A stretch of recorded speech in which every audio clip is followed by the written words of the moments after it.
Hey, I'm Victor Margiotta, and this is the Community Show. My guest is Chris Rodriguez, a.k.a. the Coach. But first, I got to let you know we're at Peekskill Library, and there is so much going on here. It's unbelievable. They're promoting, and I will tell you, if you go online and you look up the Peekskill Library, Field Library, you could see that they have Story Garden with Alexis. They have financial literacy workshops. They have amazing programs for the kids. They have a teacher on staff that could help the kids with homework, especially when it's winding down with the end of the year, school year. And it's a great place to come, great place to congregate, find a book, start reading. It's so important to know your history, and the library is a great place. So we're in the gallery, and we have a wonderful artist, Brian Evans, and he's got some outrageous pictures that you got to really come down and take a look at. So come down to Peekskill Library. And we got Chris. I'm looking at those pictures right now. They are really cool. It's beautiful. Sorry if I seem distracted. No, I'm telling you, I think they're excellent. So if you get a chance, come down to the gallery. It's upstairs at the library. Chris, thanks for coming on. I appreciate it. Thanks for having me. So how did you find us? Oh, I was at a luncheon for a great organization, Arts Westchester, and I was recruited at the luncheon. Awesome. And and I'm happy to be here. This is a great building and a great space, like you said, with great art. Yeah, thanks, Chris, for coming on. No problem. So how'd you get the nickname Coach? Oh, it's one of those things, I almost forget it's a nickname. I actually did coach. I was a bad basketball coach for a few years. In my hometown of Port Chester, I coached CYO leagues for the kids. Oh, that's awesome. And it seemed like there was always a team that needed a coach, even though I don't have any children. And they'd kind of recruit me and guilt me into it. They'd say, "Oh, come coach the team." I'd say, "Really? You don't want me to coach?" "Oh, that's okay. We'll cancel the season for the fourth grade team." Yeah. And I was like, "Okay, I'll coach." And we lose every game. And the next year they'd do the same thing. But I lost every game. And they'd say, "No, but the kids love you." Yeah. And so That's key. So I did that for a few years. Yeah. And the nickname Coach just kind of stuck. I went to college and did awesome. college radio, and they would call me Coach over there because I had a whistle on my keychain, and the rest is history. Talk about the college radio station. I went to WCC Uh-huh. right here in Westchester, and I was one of those young people who didn't quite know what they wanted to do after high school. And I think WCC is a great place, especially if you're not really sure what to do. Yeah, It right. gives you some extra time to figure it out. And then somebody recruited me to, join the college radio station. And that sounded kind of cool to me. So I built up the courage, and I walked down to the basement of the Student Center. And the rest is history, I guess. I started doing college radio. What kind of music were they playing? Back then, in my high school and into my college years, I was going through my heavy metal phase, I think. So Yeah. Metallica, those very heavy kind of bands. But in college radio, not many people are listening, so you kind of play whatever you want. Nobody's Yeah, really right. going to. But it was a good place to cut my teeth and to learn some things, yeah. There wasn't any advertising on there, was there? No. No. WARY 88.1, I believe they're still doing stuff over there. Yeah. But How did they come up with the letters for the radio stations? I believe, I'm not 100% sure, but I believe you're assigned the letters from the FCC. When you get a license to broadcast, I believe they assign you the letters. So, and then you kind of have to make something out of them. Yeah. Well, I can never not think of WKRP. Right, Cincinnati. That's right. Did that influence you at all? Or? No, not really. That's a little before my time. But so WXPK is our call letters. We just say the peak. But technically it's WXPK, so they kind of came up with the peak through that, and you kind of just mess around with the call letters like that. I can't have a little flashback to KRP. It was a great show, and they did a promotion where they were giving out turkeys. Yes. Oh, I'm familiar with the turkey drop. Yeah. So Les Nessman was in the helicopter, and it turned out to be a fiasco. Yeah. What are some of the promotions they get you to do at the station? Well, probably our best promotion, and one we've become known for, is our what we call our beach sessions. And this was an idea that I had, right? Where we bring pretty big name artists to our local beach, Rye Beach, right in Rye, New York, right next to Playland. Yeah. We've had big name artists that come there and they'll do 30 or 40 minutes acoustic right on the beach. It's free to the public. They kind of pop up. It could be any night of the week. It depends on when the artists are kind of passing through on tour. And it's free and it's open to the public and it's literally on the sand on the beach. That's awesome. And this will be our 5th year doing it, and we're happy to do it with the Barley Beach House, a Yes. restaurant in Rye. It's And 5 years already? this will be our 5th year Holy doing cow. it. Yeah, and we've had Noah Khan, who Yes. this summer is going to be selling out 2 nights at City All Field. right. We've had Michael Franti. We've had all kinds of great Grammy-winning artists and some pretty big-name artists. And they all kind of, when they come, they're not quite sure what to expect. And they kind of get there and they say, oh, this is actually on the beach. And we'll say, yeah, well, that's what we do. And they're like, oh, this is kind of cool. And they like look around, they're like, can we go swimming? And they're like, you do whatever you want. Yeah, and they're like, right. okay. And we've had artists go swimming and get out of the water and play in their bathing suit. It's that kind of vibe. So Oh, yeah, that's probably one of our biggest. Yeah. if No, not our biggest I ones. love the station. I like the music. Thank you. You know, the only thing I have a problem with, Go ahead. like Ozzy, who's my favorite, and I'm sorry that he passed, but you'll just play like 2 of his songs, and he's got like 100 different songs.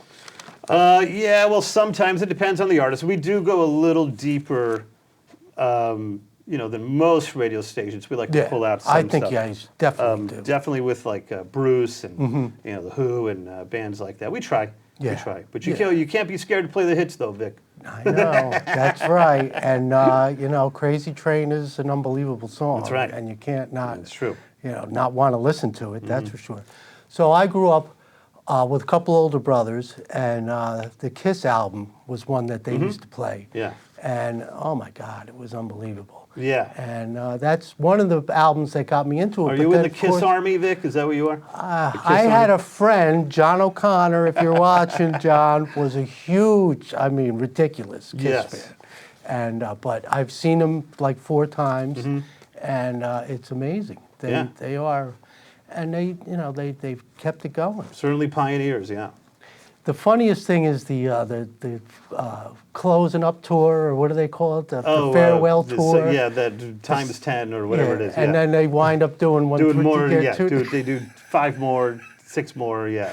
But whatever. It's amazing. I saw Yeah. Southside Johnny right here in Peekskill. Yeah, Southside's and his great. voice was still great. Yeah. It's Southside's- kind of like yeah. with you guys. As long as your voice is working, you That's could it. work forever, right? That's it, yeah. How about your buddy Jimmy Fink? Jimmy Fink is living proof of that. I mean, he still sounds great. I tease him all the time, but Jimmy still sounds great on the air. He's been doing it, I think, since 1971. He just had his birthday in January. I don't want to say how old he is. I think he's 75, something like that. But he really does have a young spirit, and Jimmy is just the coolest guy ever, right? He is. He is. Now, who does the 10 to 10? That is Jimmy Fink. Jimmy Fink does the 10 to 10, and then he does the afternoon drive show. Right. So, yeah, he does both. That's a great thing, though. The 10 to 10 is one of our best features. It's 10 songs from one specific year, but it's, as I say, it's more than just the music. It's the whole vibe of that year. Yes. It's the movie clips, sound bites, news stories, and it really does take you back to a certain time. And he does them from the mid-'60s to the early 2000s. He spans it, yeah. It's awesome. Every Yeah. day at 10 a.m. and 10 p.m. So. And then they play it all again on Sunday. And then on Sunday we have the replay at 4 p.m. Yeah, so because everybody loves it, so we It just does. yes. So might as well just throw it on there. Yeah, know? yeah. So it's cool. All right. Now, I know kids love radio. I mean, radio has been coming around since the early 60s. And for one thing, it's free. It's which is free, nice. yes. As I always say, radio. Obviously, it's things are changing constantly, and radio is kind of seen as old hat. But I love it. I think radio is something you listen to when you want to engage and you want to tune into something, whereas the streaming services, that's when you just want to zone out and tune out. And radio is more engaging than any medium I know, and we are available. As I always tell people, we're available everywhere. Spotify and Pandora is available. We're available. We're available on your Alexa. Yeah. We're available on your phone. We're available on your computer. So there's nowhere that you go that you can't take the peak with you. We have our own app. So you can download that on your phone and it fires right up. So you could take us anywhere. We have a lot of listeners that have moved away since to Florida or whatever. They've retired, right. and they listen to the Peak every day, and it gives them a sense of home. You know, Sure. they listen to the traffic reports, so they hear about the traffic on the Tappan Zee and all that stuff. So yeah, radio's it's a lot more engaging, and it connects people, you know, in a way that the other things can't. Yep. Now, there's a lot of shows at the Capitol Theater. Yes. What do you guys promote there? We do a lot with the Capitol Theater. I Yeah. even live up the street from the Capitol Theater, Yeah. which is it's fun for me because they let me in for free. So I go to just Can't about beat everything. that. But That's yeah, awesome. so right now I know they have the Black Keys coming up. right. They've just announced a show with Jack White.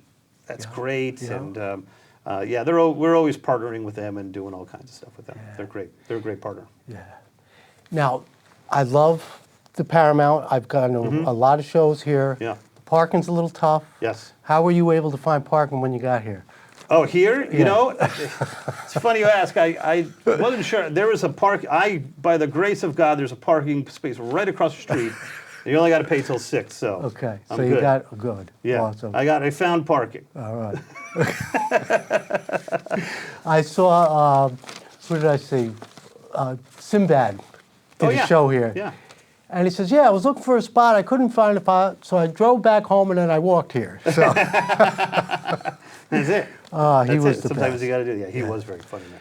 Now, how are you guys with promoting new bands? New bands, yeah, we play a lot of new music. Hmm.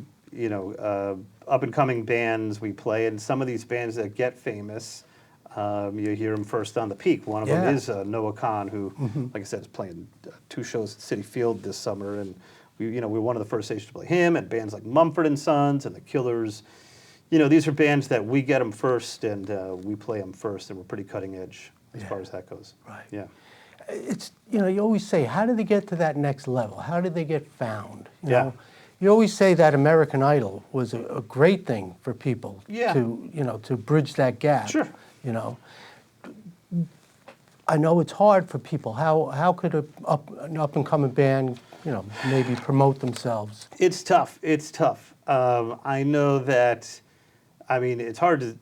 The best thing for a band is to get signed by management yeah. or a record label or something like that. And so, then the question becomes, well, how do you do that? So, right today, it's even harder than it used to be because a lot of it is dependent on clicks and likes and views and TikTok and Yeah, Instagram well, I and mean, all you that. have to be liked. Yeah, so I know that there's a lot of artists these days that really get their start on TikTok and they put out a cover of a song they love and it goes viral. Yeah. And, you start getting hundreds of thousands and millions of views and then you put out one of your own songs on Yes, TikTok. that's key. And that's kind of how you get it going. So a lot of bands do rely on that kind of thing. And then the record labels will see, oh, this one. Yeah, right. Because it gives them a data set to go by that people like this person. So that's one way to try to do it. Otherwise, I just say keep playing everywhere you can. Keep playing, Right. whether it be in a closet, and you never know who's in the audience. Yeah. Keep Well, playing. Dee Snider started right down there in Yorktown. Oh yeah, that's right. And that's right. I never got to see them. I was, like you said, I was a little young for that. Yeah. But Twisted Sister was unbelievable. Yeah. And he's still rocking, and it's Yeah. amazing that these guys can, as long as they can keep their voice, That's they it. can keep going. Sure. you know? There's a people want to see those bands playing those songs, and Yeah, it brings back great memories. Music has that kind of connection. Yeah. So I went and saw Kiss, like I said, one time, and they played the new album, and nobody knew the song, so everybody's Right. kind of like, it was good, Yeah. but they wanted to hear, the original wanna hear song. you wanna hear. You want to sing along. Right. You want to, Yeah. You want to hear all those hit songs. It just takes you back to a point in your life and certain Exactly. times in your life. So it's a good connection. Absolutely, music has a way of doing that. So you mentioned that Nirvana was your first Yeah. love, and your grandmother took you to Caldors. That's to buy right, the your old first Caldors in Portchester. Yeah, and I think I don't know if they still do this places, but at one certain point in time, it was just known that Wednesday was like senior discount day, right? And I don't know that they still do that anymore. But Yeah, I'm sure they do. So we went to Caldor on senior discount day to buy my first stereo, And she said, well, you're going to need to go pick out a CD. I'll buy your first CD. And Wow. I went over to the display, Nirvana, and sure enough, that's the one I picked out, just mainly because I thought they were cool, and I know Yeah. all my friends' older brothers thought they were cool, and I just, I saw their music video, and I thought they were just the Oh, coolest. it was amazing. I know. Yeah, so that's the one I picked out on senior discount night, on Wednesday night. Every Wednesday was senior discount night for some reason. Got like an extra 10% off or something. Yeah, Caldor Yeah. was the best. Yeah. Now it's Coles replaced Caldor. Which is fine, but it's Yeah. not the same. What kind of stereo was it? Do you It remember? was a 3-disc changer. Oh, really? That's all I remember. Yeah, it Yeah. was a cheap 3-disc changer, which at the time was pretty good. Then I got like a 60 CD changer, Yeah. and then CDs, it didn't matter. Right. So they say that vinyl is the best sound. Now, what's the difference between analog and digital and? Yeah, I mean, I always was partial to CDs, but I guess it's just because of what I grew up with. Yeah, and it was- I've recently, it's easy. Yeah, I recently got into vinyl, and I do enjoy. I didn't realize how much I enjoyed the process of sitting down and listening to a record, and looking at the inside jacket and all that stuff. And Chris Herman, who is our program director, does the midday show. He's very tech savvy, and he, for lack of a better term, is like a tech nerd, tech geek. And he has the hobby of taking old receivers and radios and turntables and fixing them. So when I started getting into vinyl, he gave me a really good turntable. Wow. And 2 awesome speakers. I want to say they're Bose 501s. All right. It's like these awesome speakers that Oh he my had God. refurbished and fixed, and he gifted them to me. I was like, wow, thanks. So now I'm hooked up. So now I'm kind of rebuilding my old CD collection in vinyl, along with some other new records that are out today that I enjoy. So yeah, I do enjoy that process of just sitting down and listening to a record. Yeah, it's amazing. I remember with stacks and stacks of them, and then for a while there, people were just throwing them away because, and it's a shame. Yeah, yeah. But now you're known for being brutally honest. Yes. Some people have compared me to like a Larry David. Okay. Yes. But you're not allowed to, say anything on the radio, are you? Well, you're allowed to say whatever you want. I mean, just know Okay. that you can, it is possible that you get a phone call from somebody. So you got to be a little careful. Now, but yeah, people ask my opinion. I never really had a problem of just giving them my honest opinion. That's right. Okay. And you're genuine. Yeah, and yes. people respect that. I feel like it's a very New York kind of thing. It is. It's just, what do you think? Well, that stinks. Yeah. That's kind of like, wow, okay. Right. It's like when they say, when I ask you how you doing, I'm not asking you how you doing. Yes. I'm just Yeah. stating. It's funny. I was just talking. I know there's a person I talk to relatively frequently, and I always forget. And I say, how's it going? And they like start to tell me how it's going. I'm like, I don't want to know. I didn't want to. I didn't really. Be polite. Yeah. See. So tell us a little about the history of the Peak. How long have they been around now? the Peak's been around since 2004. We just celebrated our 22nd birthday in April, and first week in April. I started there while I was in college.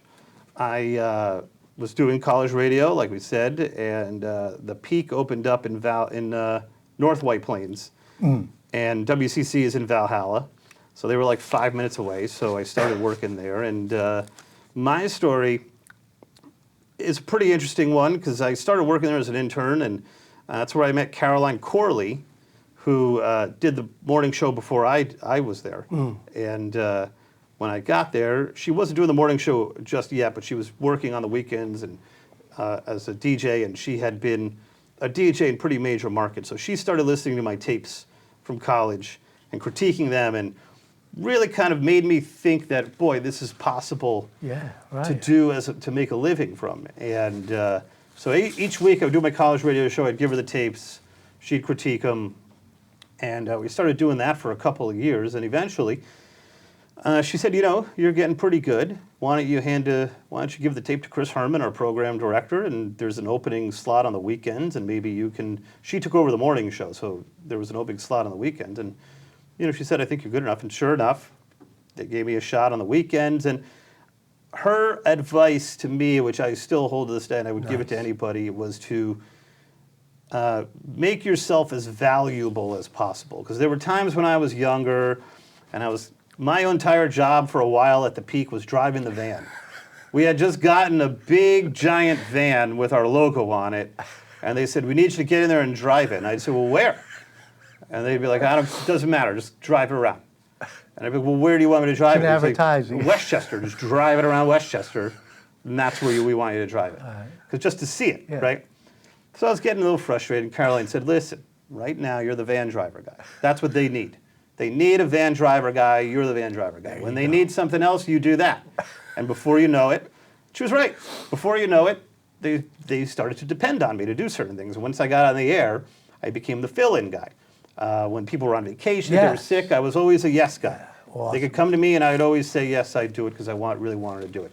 Eventually, Jimmy Fink would go on vacation. Now you're filling in afternoon drive, right? Caroline Corley would go on vacation. Now you're filling in morning drive. Nice. So now you're becoming more valuable. So this is where the story gets a little crazy. So, so Caroline one day did the morning show. It was a few days. It was actually the Monday before Thanksgiving. She did the morning show. She's 53 years old, and she went home and she collapsed on her porch and she passed away. What? Very suddenly. Oh. Yeah, I'll never forget. Jimmy Fink called me that day. We were all in shock. Yeah. You know, she wasn't very old. She was 53 years old. And that day, the next day, Jimmy Fink went on the air and broke the news to the audience because she was a beloved character, and she was certainly a character. Mm-hmm. And that Black Friday, it was just kind of like, well, you're the fill-in guy, and it was pretty awkward to start, you know. Yeah. But I think, and you know, Caroline was always, if I ever did get a morning show, she'd be the first person I went to for advice. So for a few months there, it was a little shaky, and they were kind of interviewing other people to see what was out there. I didn't necessarily, wasn't guaranteed the job. But after a while, I'm already there, we're starting to do well. They kind of just let me know, like, hey, you're going to get the job, it's yours. And so since then, I've kind of worked my way up. Even after I got the morning show, I worked my way up to an even more important role behind the scenes as well. I started working my way up the ladder there. So I'll always remember Caroline and that advice she gave me. And well, here I am. It'll be 13 years in November when she passed away, and I took over. And so it's hard to believe I've been waking up at 4:30. Maybe that's why I look like this, and you look like that. I wake up at 4:30 every day for 13 years. You start to starts to wear on you. I don't wake up till 8. See, that's pretty good. I better mention Casey Margiotta. Casey is sweetheart. I love Casey. Yes. And we want to say hi, Casey. Thanks for all the incredible work you do for the community. She does the Let It Shine. Yes. She does a pantry. She does somebody has to, because I don't. No, I'm just kidding. I tried. All right. So you got the news, you got the weather, you got the traffic. Those are very important aspects of your job. Yes, that's right. So, we kind of touch on all that on the morning show. I have a co-host. Her name is Yaz. She's great. She's way cooler than I am. Yaz works for the Grammys, and she's a musician and a classically trained musician. And she's in bands, and she knows famous musicians. Wow. And she's also a mother of 2. So she's got all of, both of those sides going. She's very relatable. She's a mother of 2 from Mamaroneck. And cool. I got to know Yaz a couple years ago, and she had never done radio before, and we needed a sidekick for me, and co-host, I should say. Yeah. But she does it every day now, and I love having her with me. Yeah, she's able to do it from home? She is, yes. A lot of the time she's at home because, like I said, she's a mother of 2, so she's got stuff to do. But technology is amazing, right? It is, yeah. You could set up a home studio. It's pretty easy if you have internet connection, a computer, and a good microphone, and you're ready to go. Right. Yeah. It's not that hard. Well, we used to have to do this at a studio too, the show, and when the pandemic hit, they were giving us a hard time. And Jim went ahead and bought this equipment, which I have to say... Thanks, Jim. Yeah, Jim, and he does an amazing job. Yeah. We did a show with the curator at the Bear Mountain Bridge, the Toll House, Frank Gauthier, And Frank was amazed. He watched the show. He said he couldn't believe. I said, "Well, Cool. Jim is amazing. Jim is a good guy. He's fabulous. I met him at a lunch. I've only met him like one other time, but he seems like a very nice fellow. He's the best." Speaking of meeting people, who's one of the nicest celebrities you've met? Oh, musicians. well, I've been blessed to meet some pretty famous people. I always say the more famous the person, the nicer the person is what I've found. Now, they all obviously have different personalities. I met Sting, who to me was a little intimidating. Not that he was doing anything to be intimidating, Right. but Sting is a very intelligent individual. That's what they say. And he almost has a regal kind of sense to him, like he's like a king just walked in the room. Not that he was so kind and so sweet, you know what I mean? But I just didn't want to come off as the idiot, the goofy dummy, asking some goofy, stupid questions to Sting. You didn't want to fool around. No. Okay, but Sting was great. So I met Sting. I've met, who else? I met Bono. I met the U2 backstage at MetLife Stadium. And while Bono is certainly the spokesperson of that band, and Bono's the guy you want to have a beer with, and he'll have a beer. Because we've had a few. And the other guys are pretty quiet in the band. They don't really say too much. Bono's definitely the outspoken one. I'm trying to think, who else now? Chris Martin from Coldplay. Just one of the kindest human beings, let alone that celebrities. Band's unbelievable. Yeah, and you don't realize Coldplay's been around now 25 years, and they could sell out 3 nights at MetLife Stadium in the drop of a hat. They got some great music. Yeah, and